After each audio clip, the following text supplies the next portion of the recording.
That is a slap in the face to sexual assault victims and survivors and anyone in the position of trying to stand up for themselves.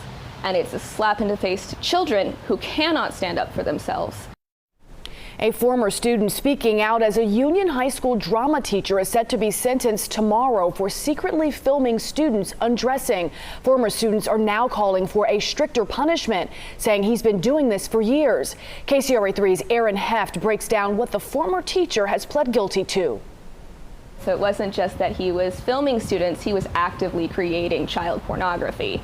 Past students of former Union Mine High School drama teacher Ryan Michael Pullen want answers. No, they haven't released any of the details, so none of his victims know anything, and we're not going to get to know what he's being punished for until he's actually already been sentenced and we have no say.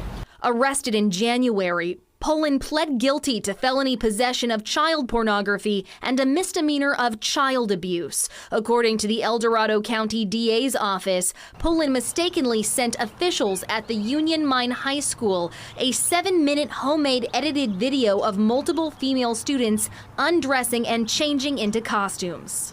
Filmed with what the DA's office called discreet and strategically positioned cameras, 15 different clips were compiled together with slow motion pauses and cutaways when children's breasts and underwear appeared on screen. The DA's office said Pullen had years worth of filmed students undressing. Additionally, during a search warrant of Pullen's home, El Dorado County Sheriff detectives found both drugs and more secret recordings of students.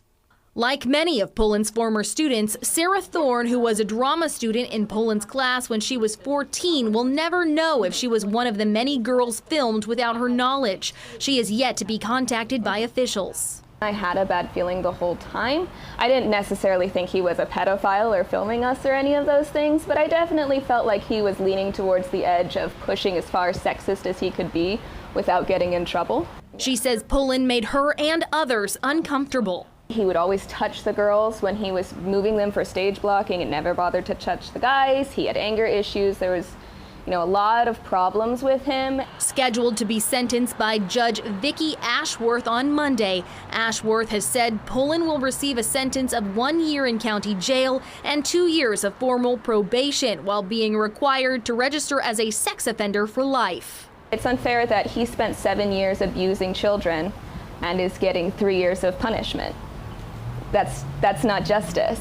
Thorne contacting the DA and compiling this statement saying, in part, Ryan Pullen's sentencing is an insult to me and the hundreds of girls he had access to during his 7 years of teaching.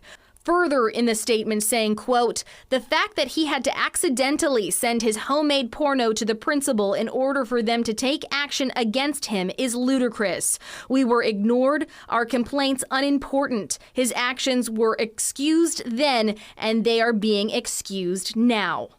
The DA told me that they've identified and notified as many girls as they possibly can from Pullen's homemade child pornography. As for Pullen, his sentencing is scheduled for tomorrow, nearly a year in the making. In Sacramento, Aaron Heft, KCRA 3 News. And KCRA will be attending Pullen's sentencing. We will bring you the latest as it unfolds tomorrow afternoon.